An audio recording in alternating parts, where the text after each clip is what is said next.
Okay, well, my name is Rodger. I am a longtime volunteer at Zazu's Parrot Sanctuary. It's north of Seattle, Washington. It's a city called Woodinville. Before Zazu's House, 2 years, I've been doing Zazu's House for 10 years. Before that, I did 2 years at a cockatoo rescue called Mollywood. That's way up north in Bellingham. So I spent a lot of time with big cockatoos. She had 450 cockatoos, and they were almost all in cages, which was, to me, was sort of sad because I love birds and I love animals. My thing has always been I love to spend time with the birds and socialize with them. I did do watering and feeding and all that, but my thing is I love to spend time with the birds because so many of them are scared or sad or, they're very emotional. I know. And but at Zazu's house, she doesn't have any cockatoos.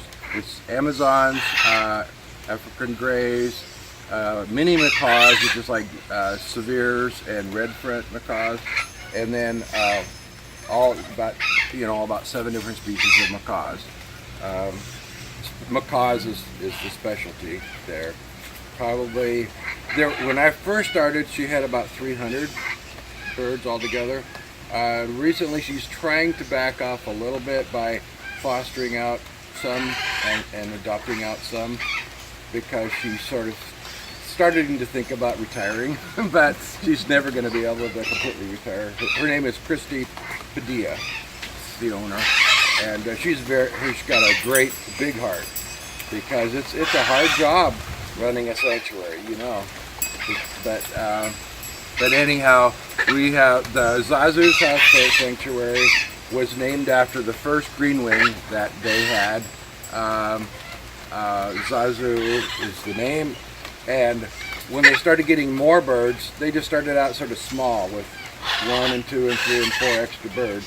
But Zazu always was the patriarch of all the birds, and when a new bird would come, the story was that the feeding behavior that macaws do, where they lock their beaks and they feed like that, right? That Zazu, once the new bird was in the sanctuary for 2 or 3 days, and he has accepted them, then he would go up and he would feed them, and then from then on, that bird was accepted in the flight. As you know, though, they move constantly. They don't stay in one place. They're constantly looking for a different branch to sit on. But most of the birds are not in cages. There's a couple that have to be just for medication purposes or something. But her basic philosophy is to let birds be birds and to let them be as free as possible. There's one great big flight called Main Flight. It's I think it's 8,000 square feet, I think 40 feet by 60 feet or something like that, and about 25 feet tall. And it's got all these big trees in it. And so a lot of the birds actually live up in the trees.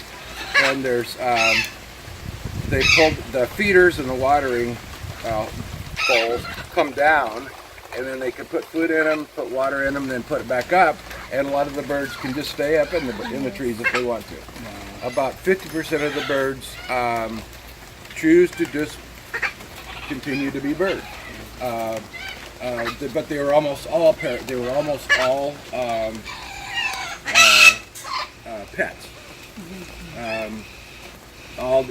All different stories, But a lot of times people, they live 75 years or 80 years, whatever, and they're very emotional. They remember their people very well. They don't understand why they're not with their people anymore. They're humans anymore, and so many of them are sad and just especially at first, they just don't really know what to do. But anyhow, they eventually get a buddy. I think having a buddy is a good thing. Some of them have 3, and it's certainly not. It doesn't always male female. You can have 2 females, you can have 2 males, You can have 2 females and a male. It's just more of a friendship kind of a thing we find. And unfortunately, it's strange. They don't always stay together. Sometimes 2 of them will be together for a long, long time. Then all of a sudden, for some reason, they break apart and they become friends with another one. Yeah. Yeah. So, but anyhow.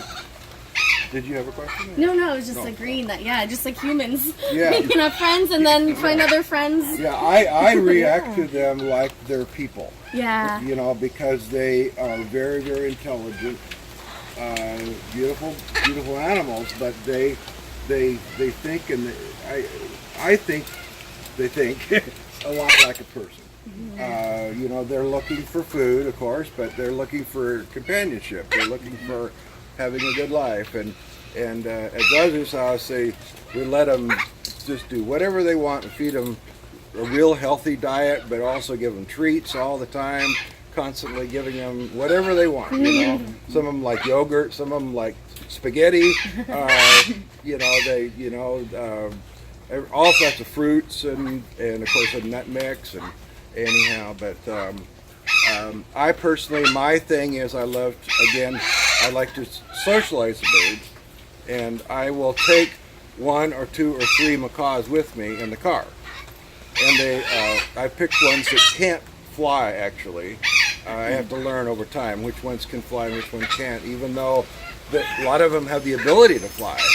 They, as we know, I think they have to fledge at the age of 1 year old. That's what I'm told. And a lot of them, because they were pets in a cage for 25 years or something, they never had a chance to fledge. They never learned how to fly. And so even though they have all the ability to fly, they just don't. They can't. But they can usually climb like monkeys, you know, and they can just climb anywhere they want, you know. Yeah. So they do really, really good. So, but anyhow, I think that's enough. You take them out for a ride in your car? Yeah, I go in the car. I take them for walks, take them for hikes.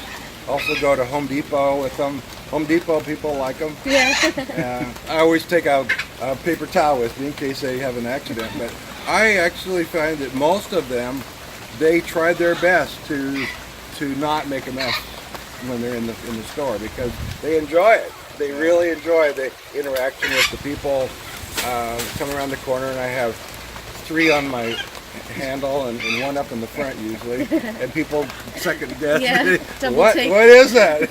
Is that real? And they're all just so happy to be there, and they love getting out. And you know, I have about 8 macaws for sure that I could take out on a regular basis. I have one called Sunrise. That's a Catalina. That's a hybrid.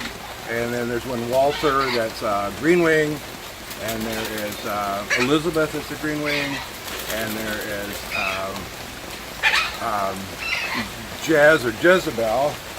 Jezebel came to us. They thought that she was a female, but she's actually a male.